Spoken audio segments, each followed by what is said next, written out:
चलिए, last class में हमने कहाँ तक देखा था? कहाँ तक देखा था लास्ट क्लास में? कार्बोहाइड्रेट का पाचन हो गया है, ठीक है। तो हम यहीं से आगे पढ़ेंगे आज की क्लास में। सबसे पहली चीज ये है कि जीव रसायन के अंतर्गत मतलब बायोकेमिस्ट्री के अंतर्गत हमने ये समझा था कि इसके अंतर्गत हम देखते हैं भोजन का पाचन। भोजन का पाचन मुख्य रूप से 3 रूपों में होता है, अर्थात पहला है कार्बोहाइड्रेट, दूसरा है प्रोटीन और तीसरा है वसा का पाचन। कार्बोहाइड्रेट का पाचन हमने ये देखा था कि कार्बोहाइड्रेट जो है क्या है, कैसे पाया जाता है। तो कार्बोहाइड्रेट हमें भोज्य पदार्थों में देखने के लिए मिलता है, जो कि मुख्य रूप से हम चावल, गेहूँ, मोटे अनाज, ज्वार, बाजरा, मक्का, इनकी बात करें तो इनमें हमें कार्बोहाइड्रेट देखने के लिए मिलता है। कार्बोहाइड्रेट जो है वह 3 रूपों में पाया जाता है। क्या पढ़ा था हमने? मोनोसेकेराइड, पॉलीसेकेराइड और डाइसेकेराइड, ठीक। तो 3 रूपों में हमें यह देखने के लिए मिलता है, जिसमें हम मोनोसेकेराइड, डाइसेकेराइड और पॉलीसेकेराइड को देखते हैं। कार्बोहाइड्रेट मुख्य रूप से इसका पोषण जो है वह हमारे मुख से शुरू होता है। तो कार्बोहाइड्रेट का पाचन कहाँ से शुरू होता है? मुख से शुरू होता है। तो हमारे मुख में अर्थात हमारी जो ओरल कैविटी है, ओरल कैविटी के अंतर्गत, मुख गुहा के अंतर्गत हमें लार ग्रंथियां देखने के लिए मिलती हैं, मतलब सलाइवरी ग्लैंड देखने के लिए मिलती है। इन्हीं सलाइवरी ग्लैंड से सलाइवा निकलता है, सलाइवे का सिक्रेशन होता है, और इन्हीं सलाइवा में जो है वो टाइलिन एंजाइम पाया जाता है। और एक और एंजाइम पाया जाता है जिसका नाम है लाइसोजाइम, ठीक। तो पहला है टाइलिन और दूसरा है लाइसोजाइम। और जो टाइलिन है ना, इस टाइलिन को अल्फा एमाइलेज के नाम से भी जाना जाता है। तो इस टाइलिन को क्या कहा जा रहा है? अल्फा एमाइलेज, ठीक है। तो पहले आपको लार ग्रंथि में पाया जाने वाला टाइलिन एंजाइम पता होना चाहिए। टाइलिन के साथ साथ में आपको एक और नाम पता होना चाहिए, लाइसोजाइम, ठीक है। लाइसोजाइम क्या करता है? भोज्य पदार्थों में जो आने वाले सूक्ष्म जीव होते हैं, उन सूक्ष्म जीवों को खत्म करने का काम करता है मुख गुहा में।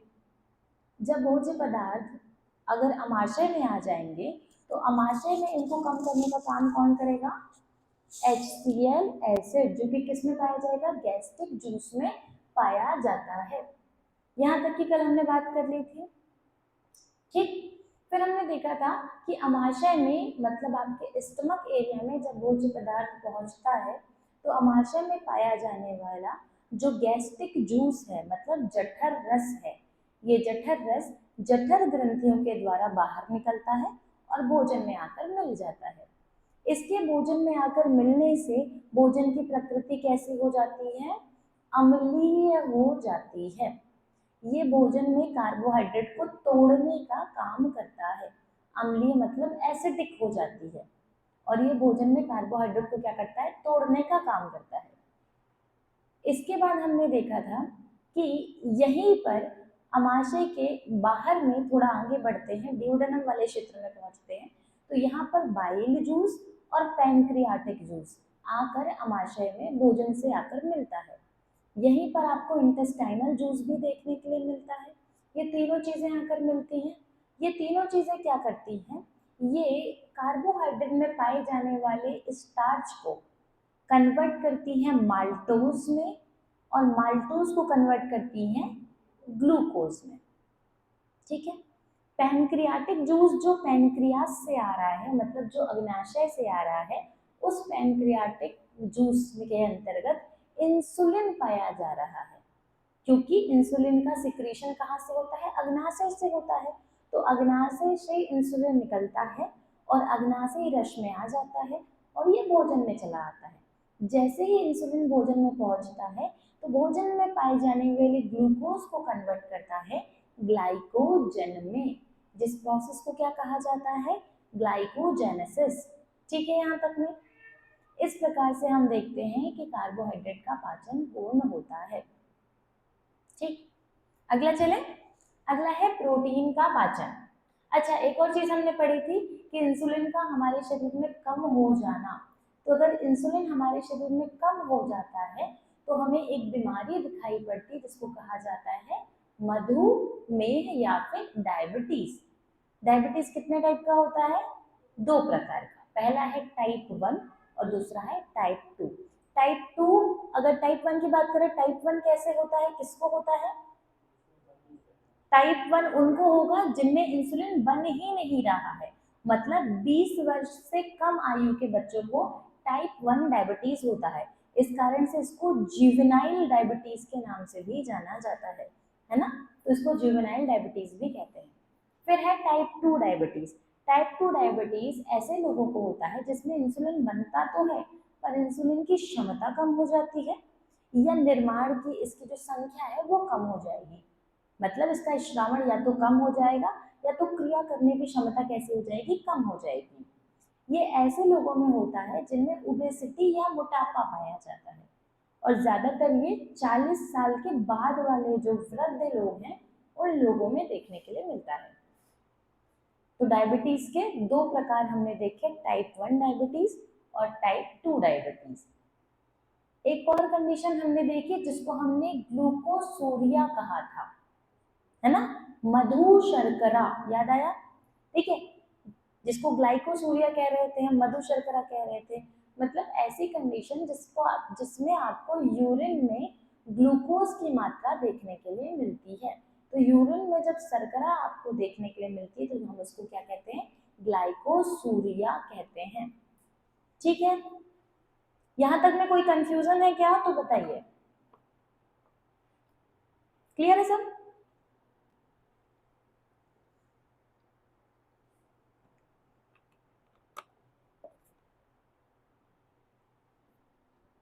यहां से आगे चलते हैं।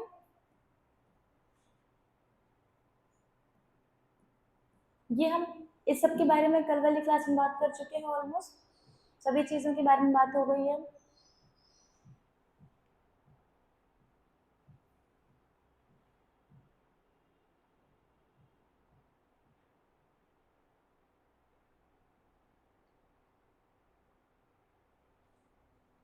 अब बात आती है प्रोटीन की। तो अब हम देखेंगे प्रोटीन का डाइजेशन और अवशोषण, मतलब प्रोटीन का पाचन और अवशोषण किस प्रकार से होता है। तो प्रोटीन सबसे पहले क्या है? तो प्रोटीन कुछ ऐसे तत्व हैं या पदार्थ हैं जो कि हमें कार्बन, ऑक्सीजन, नाइट्रोजन, सल्फर के बने हुए दिखाई पड़ते हैं। प्रोटीन की अगर हम बात करें तो प्रोटीन जो है ना, हमारे शरीर में कुल वजन का 20% भाग प्रोटीन से मिलकर बना होता है। प्रोटीन आपको किस किस चीज में देखने के लिए मिलेंगे? तो अगर हम नॉनवेज की बात करें तो नॉनवेज में आपको प्रोटीन देखने के लिए मिलता है, आपको दूध में प्रोटीन देखने के लिए मिलता है, अंडों में प्रोटीन देखने के लिए मिलता है। जो वेज मटेरियल्स, जो वेज लोग हैं उसमें हम देखते हैं कि दालों में प्रोटीन देखने के लिए मिलता है, सोयाबीन में प्रोटीन देखने के लिए मिलता है, सोया चंक्स में प्रोटीन देखने के लिए मिलता है। ठीक है, तो इस प्रकार अलग अलग क्या है, प्रोटीन के स्रोत है। तो प्रोटीन के स्रोत के बारे में बात कर लेते हैं।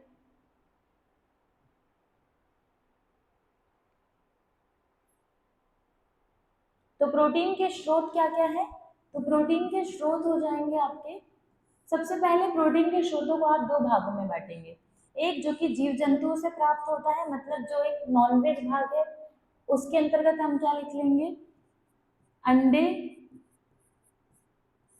ठीक है, दूसरा हम मांस को लिखेंगे, मतलब जो आप मीट खाते हैं इसमें भी प्रोटीन पाया जाता है।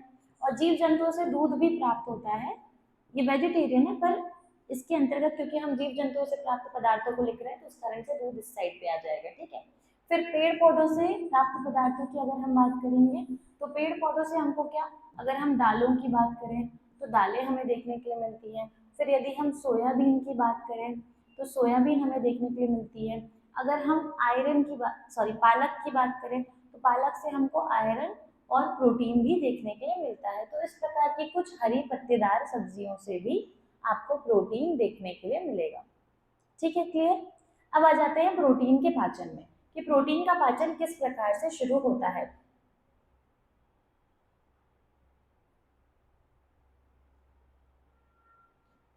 देखिए, प्रोटीन के पाचन की बात करें ना तो प्रोटीन का पाचन जो है वो मुख से शुरू नहीं होता है, क्योंकि मैंने आपको पहले ही बताया कि सलाइवा में केवल टाइलिन और लाइसोजाइम पाया जाता है।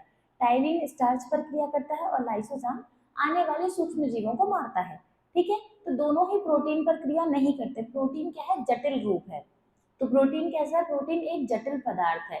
तो इस पर क्रिया करने के लिए आपको कैसे एंजाइम लगेंगे, कुछ ऐसे एंजाइम जो ज्यादा ताकतवर हो। तो मुख में आपको ऐसे कोई एंजाइम नहीं मिलते। तो प्रोटीन का पाचन मुख से शुरू नहीं होता है, क्योंकि मुख में आपको सिर्फ लार देखने के लिए मिलती है, और लार क्या करती है, भोजन को गीला करती है या फिर भोजन को चिपचिपा बनाती है। और भोजन को चिपचिपा बनाती है जिससे भोजन ओसोफेगस के द्वारा, मतलब आपकी जो ग्रास नली है, इस ग्रास नली के द्वारा आसानी से अमाशय तक पहुंच सके। ठीक है। और मैंने आपको पहले ही बताया कि ग्रास नली मतलब ओसोफेगस और अमाशय मतलब आपका स्टमक। ठीक। तो भोजन आपका ग्रास नली से अमाशय तक पहुंच सके, इस कारण से लार क्या करती है, भोजन को गीला बनाती है। ठीक है। अब भोजन कहाँ पहुंच जाएगा, भोजन पहुंच जाएगा सीधे अमाशय में। तो जब हम प्रोटीन की बात करते हैं तो प्रोटीन का पाचन जो है 3 स्थानों पर होता है। पहला स्थान है आपका अमाशय, ठीक। दूसरा स्थान है आपका डिओडेनम और तीसरा है आपका इलियम। अब डिओडेनम और इलियम जो है वो आपके स्मॉल इंटेस्टाइन के भाग हैं। हमने पढ़ा है ना, डिओडेनम, जेजुनम और इलियम। ठीक। तो ये जो दो भाग हैं ये आपको स्मॉल इंटेस्टाइन के मतलब आपकी छोटी आंत के देखने के लिए मिलेंगे। ठीक है। तो ये कहाँ देखने मिलते हैं आपको, छोटी आंत में देखने के लिए मिलते हैं। तो प्रोटीन का पाचन कितने चरणों में होता है, 3 चरणों में होता है। पहला चरण है जो कि आप अमाशय में देखेंगे, दूसरा है जो आप डिओडेनम में देखेंगे, और तीसरा है जो आप इलियम में देखेंगे। ठीक है, आगे बढ़े।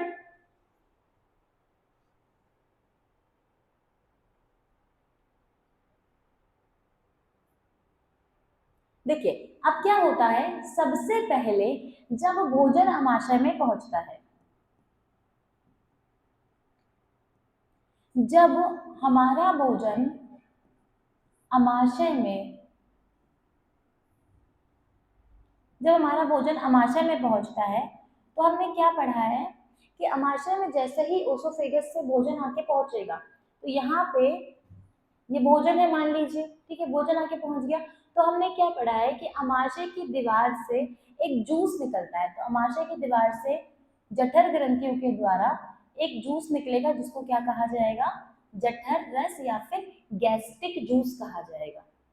ठीक। तो अमाशय की दीवार से जो रस निकलता है उसे हम जठर रस कहते हैं, गैस्ट्रिक जूस कहते हैं, और यही गैस्ट्रिक जूस क्या करता है, भोजन में आकर मिल जाता है। अब गैस्ट्रिक जूस जैसे ही भोजन में आकर मिलेगा तो एक हार्मोन जिसका नाम है गैस्ट्रिन, ठीक, गैस्ट्रिन हार्मोन जो है वह निकलना शुरू हो जाता है। और गैस्ट्रिन हार्मोन के उत्तेजित होने के कारण ये क्या हो गया है, ये भोजन में आकर मिल गया है। अब इसके बाद आगे चलते हैं, आगे की प्रोसेस क्या है। जठर रस जो है वह अम्लीय प्रकृति का होता है, ये बात हम पढ़ चुके हैं। मैंने आपको पहले ही बताया कि इसमें जो है आपको HCl एसिड देखने के लिए मिलता है, ये देखिए हाइड्रोक्लोरिक एसिड देखने के लिए मिलता है, और यह तरल होता है, इसमें वाटर पाया जाता है। इसमें कुछ मात्रा में आपको रेनिन और पेप्सिन एंजाइम देखने के लिए मिलते हैं। तो जठर रस में आपको रेनिन और पेप्सिन एंजाइम देखने के लिए मिलते हैं। जठर रस भोजन में आकर मिल जाता है और इसे गीला बनाता है। अब भोजन में जैसे ही ये रस आके मिलेगा तो भोजन कैसा हो जाएगा, हल्का सा लिक्विडी हो जाएगा, तरल हो जाएगा।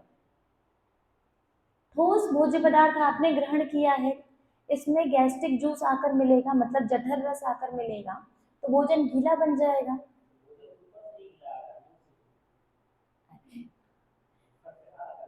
ठीक, ऊपर से भोजन गीला आ रहा है, ठीक है, चलो मान लेते हैं बात भी। पर क्या इतना गीला आ रहा है, जब आपको रस मिलाया जाएगा तो ये और लिक्विडी नहीं होगा क्या, है ना। तो ये क्या होता है, ये और लिक्विडी और तरल हो जाता है। हम क्या पढ़ते हैं कि जब काइम बनता है, जब हम काइम पढ़ते हैं तो क्या पढ़ते हैं, काइम सूप जैसा पदार्थ है। तो खाना अपन पी थोड़ी रहे हैं, इतना तरल तो पी नहीं रहे थे। तो सूप बना, तो सूप जैसा पदार्थ जब बनता है तो उसमें बहुत सारे अलग अलग रस मिलते हैं, जूस मिलते हैं, जैसे कि जठर रस, gastric juice, pancreatic juice, bile juice, intestinal juice. तो 4 प्रकार के जूस आकर मिलेंगे तब जाके जो है काइम का निर्माण होगा। क्लियर है यहाँ तक में।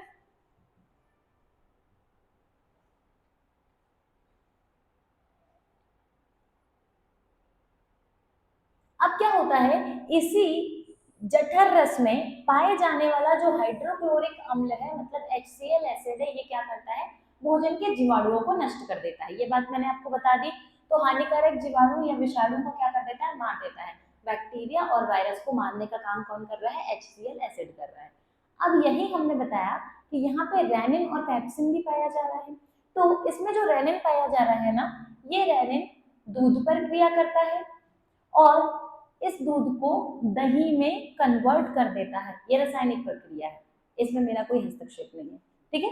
तो हाइड्रोक्लोरिक एसिड के प्रेजेंट में रेनिन जो है वो दूध पर क्रिया करता है और दूध को दही में कन्वर्ट कर देता है। सिंपल भाषा में समझिए, तो जब हम दूध लेकर आते हैं और उसको गंजी में डालकर उबाल रहे होते हैं, तो कभी मान लीजिए गंजी गंदी हो जाती है या दूध बहुत टाइम से खुला पड़ा होता है, तो ये दूध क्या हो जाता है, फट जाता है, ठीक है। ऐसे ही अगर हम दूध को फाड़ना चाहें तो हम क्या करते हैं, दूध गर्म करते हैं और उसके बाद उसमें नींबू निचोड़ देते हैं। तो हम उसमें क्या मिला रहे हैं, कोई अम्लीय पदार्थ मिला रहे हैं।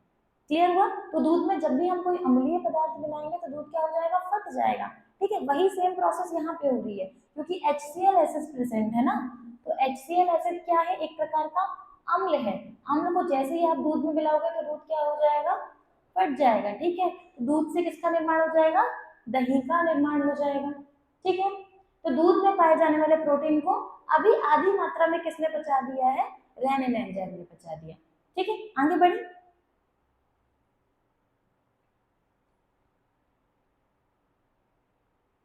अब रेनिन जो है ना, ये दूध में प्रेजेंट होने वाले कैसिनोजन, यहाँ पे नोजन होना चाहिए, ठीक है, कैसिनोजन प्रोटीन के साथ में क्रिया करता है।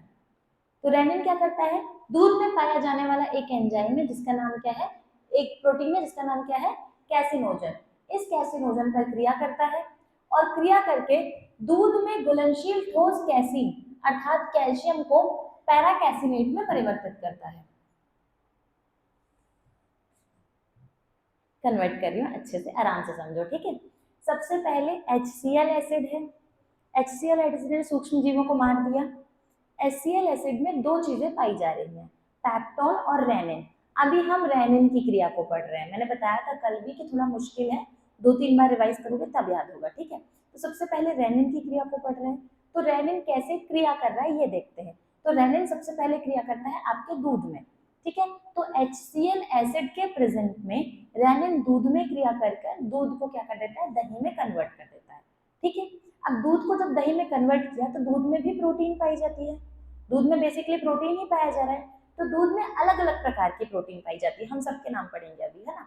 अभी ये समझिए कि दूध में पाई जाने वाली जो कैसिनोजन प्रोटीन है, उस कैसिनोजन प्रोटीन को जो रेनिन है, ये कैसिनोजन प्रोटीन पर क्रिया करता है और इसी कैसिनोजन को कैसीन अर्थात कैल्शियम को पैरा कैसिनेट में बदल देता है। दूध में कैल्शियम पाया जाता है, इतना तो पता है। तो इसी कैल्शियम को पैरा कैसिनेट में कौन बदल रहा है, रेनिन बदल रहा है, ठीक है। अमाशय की भित्ति की पेशियों में पाचन क्रियाओं के समय एक प्रकार का मूवमेंट होता रहता है, जिसके फलस्वरूप भोजन जठर रस के साथ मिलता रहता है और भोजन का पूर्णतः मंथन होता है, मतलब भोजन क्या होता है, छोटे छोटे टुकड़ों में टूटता है, ठीक है। और यहाँ से एक लय अवस्था में भोजन बन जाता है, जिसे हम क्या कह रहे हैं, काइम कह रहे हैं। यही काइम आगे बढ़ेगा।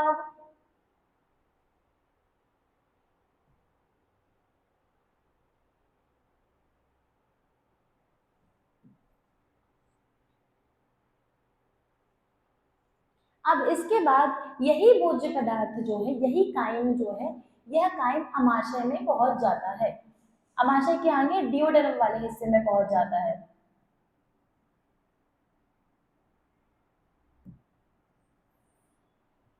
तो यही काइम कहाँ चला जाता है, डिओडेनम में चला जाता है। और डिओडेनम किसका भाग है, हमारी स्मॉल इंटेस्टाइन या फिर छोटी आंत का भाग है। अब यहीं पर भोजन जब डिओडेनम में पहुंचता है तो डिओडेनम की भित्ति कोशिकाओं में 3 प्रकार के एंजाइम का सिक्रीशन होता है। कितने प्रकार के एंजाइम, 3 प्रकार के एंजाइम। पहला है आपका सेकेटिन, यहाँ सिक्रेशन गलत लिखा हुआ है, ठीक है, यहाँ पे सेकेटिन होना चाहिए, है ना, यहाँ सिक्रेशन लिख दिया, यहीं का रिपीट हो गया होगा। ठीक, तो आपका सेकेटिन होगा, दूसरा होगा आपका पैंक्रियोजाइम, और तीसरा होता है आपका कोलेस्ट्रोकाइनिन। अब ये आपको कहाँ देखने के लिए मिल रहा है? डिओडेनम के भित्ति कोशिकाओं में देखने के लिए मिल रहा है। और मैंने आपको डिओडेनम के बारे में पहले ही बताया कि गॉल ब्लैडर से आने वाली बाइल डक्ट भी यहीं खुलती है और पैनक्रियाज से आने वाली पैनक्रियाटिक डक्ट भी यहीं पर खुलती है। क्लियर है ना यहाँ तक में? ठीक, तो गॉल ब्लैडर और पैनक्रियाज दोनों की डक्ट यहाँ पर खुलेंगी। तो यहाँ पर आपको 3 प्रकार के एंजाइम दिखेंगे। ठीक है, 3 एंजाइम कौन कौन से हैं? सेकेटिन, पैनक्रियोजाइम और लास्ट में आपको कोलेस्ट्रोकाइनिन देखने के लिए मिलेगा। अब यही 3 एंजाइम आगे बढ़ते हैं और ये 3 एंजाइम क्या क्या करते हैं। तो पहला एंजाइम जो है जिसे हम कोलेस्ट्रोकाइनिन कह रहे हैं, यह कोलेस्ट्रोकाइनिन रक्त द्वारा यकृत में पहुंचता है और यकृत में पहुंचने के बाद पित्ताशय से पित्त को निकलने का संकेत करता है। तो जो हमारा गॉल ब्लैडर है मतलब पित्ताशय से, पित्ताशय से बाइल का जो निकलना हो रहा है वो किसकी परमिशन पर निकलना हो रहा है? कौन बता रहा है कि भाई अब खाना आ गया, अब तुम जाओ, है ना? तो कौन बता रहा है ये बात? तो ये बात बता रहा है कोलेस्ट्रोकाइनिन। ठीक है, तो कोलेस्ट्रोकाइनिन ये वह एंजाइम है जो कि ये बताता है कि डिओडेनम में भोजन पहुंच चुका है, जाओ गॉल ब्लैडर, जाके यहाँ पे क्या करना है? आपको बाइल को रिलीज करना है। ठीक है, क्लियर? आगे आ जाइए। जिससे पित्त शीघ्र ही निकलकर प्रोटीन व डिओडेनम में, जिससे वह शीघ्र ही निकलकर डिओडेनम में पहुंच जाता है। पित्त की प्रकृति कैसी होती है? क्षारीय होती है, अर्थात बाइल की प्रकृति कैसी होती है? क्षारीय होती है। इसका पीएच कितना है? 8.4 है ना? ठीक है, तो 8.4 इसका पीएच देखने के लिए मिलता है। डिओडेनम में भोजन का माध्यम अम्लीय से क्षारीय हो जाता है। बहुत आसान है, एसिडिक से क्या हो जाता है? हमारा एल्कलाइन नेचर का हो जाता है, मतलब क्षारीय हो जाता है। क्षारीय क्यों हो रहा है? क्योंकि बाइल जूस मिल रहा है। ठीक है, डिओडेनम में अब सेकेटिन और पैनी या जाइमिन हार्मोन निकलकर रक्त परिसंचरण के द्वारा अग्नाशय को उत्तेजित करते हैं। तो जो 2 हार्मोन हमको और देखने के लिए मिल रहे थे यहाँ वाले, ये जो 2 हार्मोन आपको और देखने के लिए मिल रहे हैं, इसमें से जो पहला हार्मोन है जिसको हम सेकेटिन कह रहे हैं और दूसरा हम कह रहे हैं पैंक्रियोजामाइनिन। ठीक है, ये जो दोनों हार्मोन है, ये दोनों हार्मोन करते हैं अग्नाशय को स्टिमुलेट, मतलब ये कहते हैं पैनक्रियाज को कि भाई अब तुम क्या करो? पैनक्रियाटिक रस को रिलीज करो, और ये करता है गॉल ब्लैडर को स्टिमुलेट। ठीक है, दोनों क्लियर हुआ? तो ऊपर वाले किसको कर रहे हैं? पैनक्रियाज को, और नीचे वाले किसको कर रहे हैं? गॉल ब्लैडर को स्टिमुलेट। ठीक, अब ये आगे बढ़ता है, आगे बढ़कर ये क्या कहता है कि भाई अब पैनक्रियाज को कि तुम एक काम करो, पैनक्रियाटिक रस भेजो, जिसके कारण से पैनक्रियास एक्टिवेट होता है और अग्नाशयी रस क्या होता है? सिक्रेट होता है। ठीक है, अब इसके बाद अग्नाशयी रस में ट्रिप्सिन तथा काइमोट्रिप्सिन एंजाइम पाए जाते हैं। मतलब आपके पैनक्रियाटिक जूस में क्या पाया जाता है? तो पहला है ट्रिप्सिन और दूसरा है काइमोट्रिप्सिन एंजाइम्स। ये एंजाइम्स पाए जाते हैं अग्नाशयी रस में, मतलब पैनक्रियाटिक रस में। तो ये भी किस में आ गए? आपके भोजन में आ गए।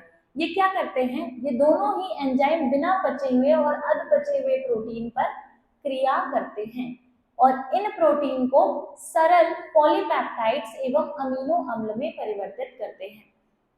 तो ये क्या कर रहे हैं?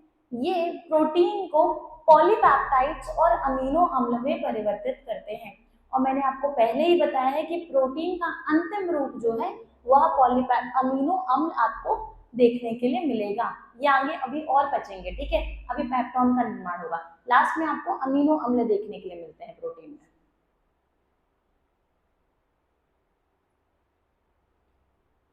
अब आगे चलते हैं। तो ये पॉलीपेप्टाइड युक्त भोजन आंतों के द्वारा कौन सी विधि? क्रमानुकुंचन विधि के द्वारा डिओडेनम से आगे बढ़ता है और कहां पहुंच जाएगा? इलियम में। मैंने बताया आपको कि छोटी आंत में 2 स्थानों में पाचन होता है, डिओडेनम और इलियम। तो भोजन कहाँ आ जाएगा? इलियम में आ जाएगा। जब भोजन इलियम में पहुंचता है तो यहाँ पर भोजन पे आंतरस की क्रिया होती है। भोजन पर यहाँ पर आकर कौन मिलता है, आंतरस आकर मिलता है, और भोजन के आंतरस के कारण जो है भोजन की प्रकृति और ज्यादा क्षारीय हो जाती है।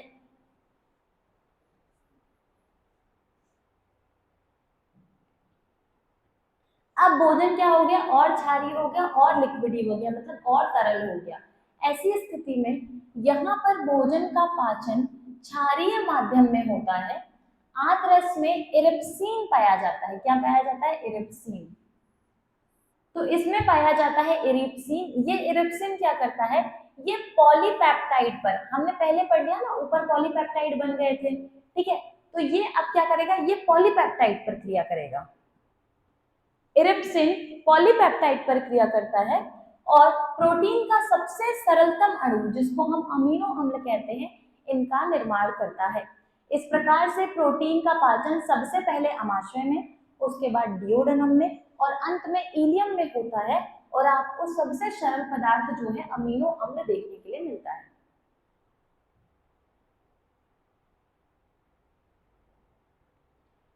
बचे हुए प्रोटीन का अवशोषण जो है मुख्यतः आहार नाल की छोटी आंत में होता है, हमने पढ़ा हुआ है।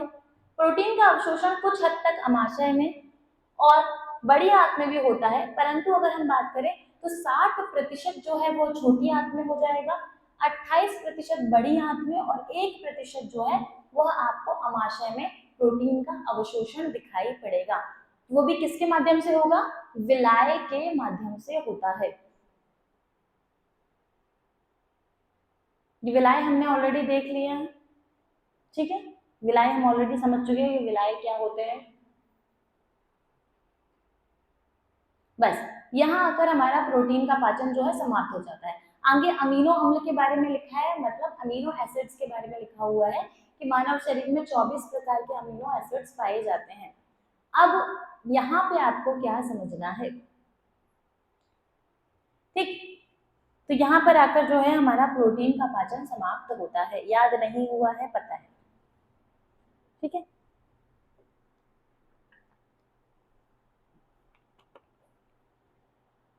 क्या करना है, एक बार हमने पढ़ लिया इसको, ठीक है, एक बार शॉर्ट में अच्छे से रिवाइज कर लेते हैं, ठीक। तो अब याद हो जाएगा सेकंड बार पढ़ने के बाद।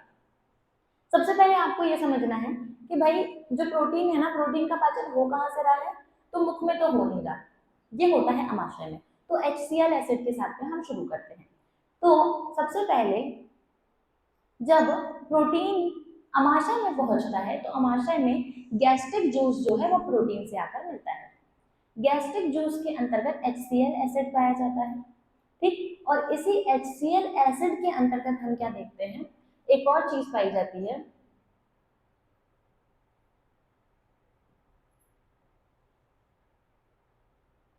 देखिए, जब अमाशय जो है, अमाशय में भोजन आता है तो यहाँ पर आपको HCl एसिड, रेनिन और पेप्सिन देखने मिलते हैं, ठीक है। तो इसमें से जो रेनिन है, ये रेनिन क्या करता है, आपके प्रोटीन पर क्रिया करता है। और प्रोटीन पर क्रिया करके सिंपल, बस इतना याद रखना है कि रेनिन प्रोटीन पर क्रिया करता है। और प्रोटीन पर क्रिया करने के बाद ये किसमें उपस्थित प्रोटीन पर क्रिया करता है, तो दूध में उपस्थित प्रोटीन पर। तो ये दूध में उपस्थित प्रोटीन पर क्रिया करता है और दूध को क्या कर देता है, फाड़कर दही का निर्माण कर देता है, ठीक है।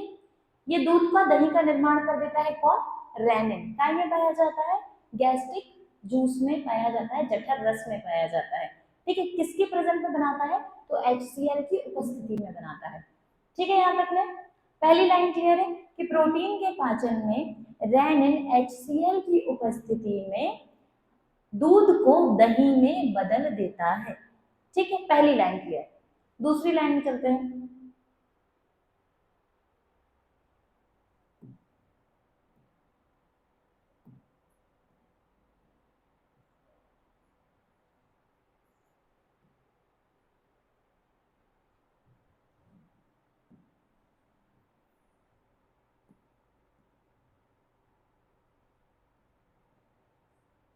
अब क्या होता है, रेनिन जो है ना, दूध में पाया जाने वाला एक प्रोटीन जिसका नाम है कैसिनोजन।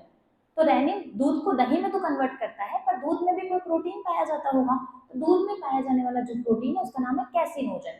तो ये क्या करता है, दूसरी लाइन ये होगी आपको कि ये कैसिनोजन में पाए जाने वाले कैसीन को, ठीक है, तो दूध में पाए जाने वाले कैसीन को अर्थात कैल्शियम को, जिसको कैसीन कह रहे हैं, कैल्शियम कह लीजिए, ठीक है, या कैसिनोजन कह लीजिए, कोई दिक्कत तो नहीं है। इन तीनों ही चीजों को क्या करता है, पैरा कैसिनेट में बदलता है। तो ये क्या करता है, पैरा कैसिनेट में इनको परिवर्तित करता है। अब पैरा कैसिनेट में जब ये परिवर्तित हो जाएंगे तो इसके बाद में हमने क्या पढ़ा है कि यहीं पर जठर रस आके मिलता है, और जठर रस के आके मिलने से काइम जैसे पदार्थ का क्या हो जाता है, निर्माण हो जाता है। बस यहाँ पे दो लाइन हमने कवर कर ली। पहला कि रेनिन HCl एसिड की प्रेजेंट में दूध को दही में कन्वर्ट करता है, दूध में पाया जाने वाला एक प्रोटीन जिसका नाम कैसिनोजन है, इसी को हम क्या बोलते हैं, कैसिनेट भी बोलते हैं, और इसी को हम क्या बोलते हैं, कैल्शियम भी बोलते हैं। इसको कन्वर्ट कर देता है पैरा कैसिनेट के अंतर्गत।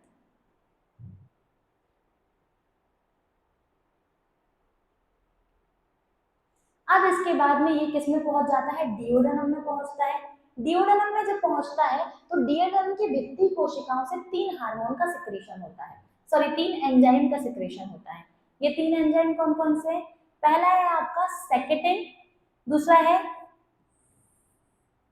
पैंक्रियोजाइमिन, और तीसरा है आपका कोलेस्ट्रोकाइनिन।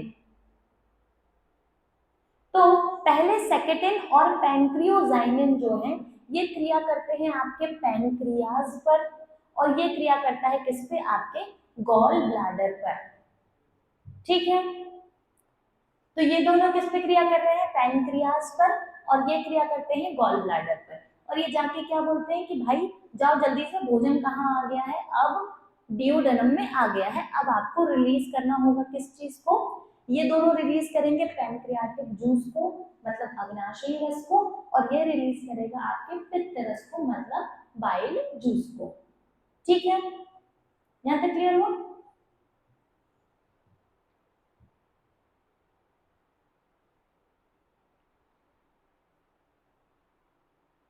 अब इसके बाद क्या होता है, कोलेस्ट्रोकाइनिन चला जाता है और जाकर यकृत में पहुंचता है, यकृत में पहुंचने के बाद क्या बोलता है कि भाई गॉल ब्लैडर अब तुम बाइल को यहाँ से बाहर निकालो, तो बाइल यहाँ से बाहर निकल जाता है।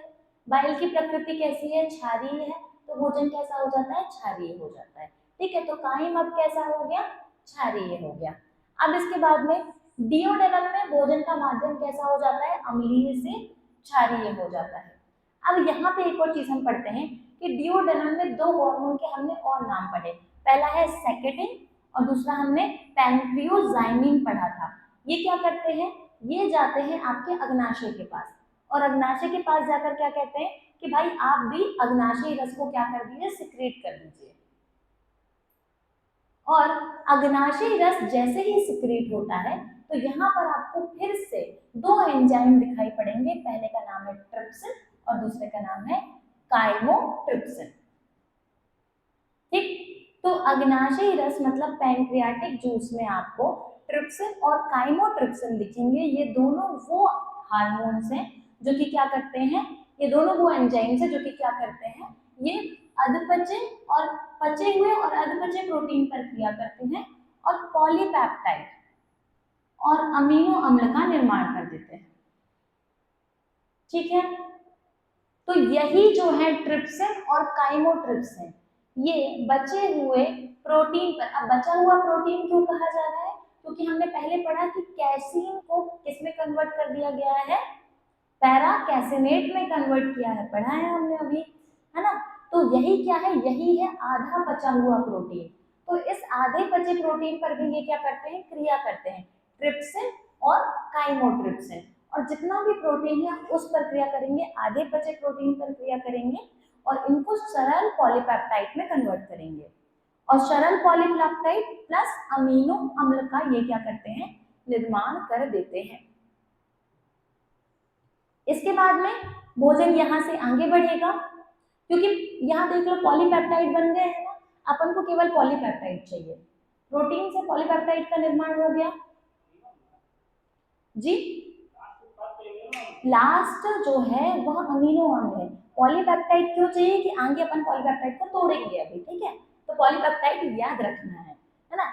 यहाँ आएंगे आप आगे, तो यहाँ हम क्या देखते हैं, यहाँ पे भोजन डिओडेनम से निकलकर इलियम में पहुंचता है, इलियम में आंतरस की क्रिया होती है, और आंतरस में जो है आंतरस भी क्षारीय होता है, इसलिए भोजन और क्षारीय हो जाता है और लिक्विडी हो जाता है और एल्कलाइन हो जाता है। इसके बाद में यहाँ पर हमने पहले ही बात कर ली थी कि पॉलीपेप्टाइड को याद रखना मैंने कहा था, तो यहाँ बचा है हमारे पास क्या, पॉलीपेप्टाइड, ठीक है। तो जो आंतरस है ना, आंतरस में एक एंजाइम है जिसका नाम है इरिप्सिन, ठीक है। तो यहाँ पर पाया जाने वाला जो इरिप्सिन होता है वो क्रिया करता है पॉलीपेप्टाइड पर, और फिर प्रोटीन के सरलतम अणु मतलब अमीनो अम्ल का निर्माण कर लेता है। बस 3 स्टेज हैं आपके प्रोटीन के पाचन की, और इसके बाद में प्रोटीन का पाचन हो जाता है।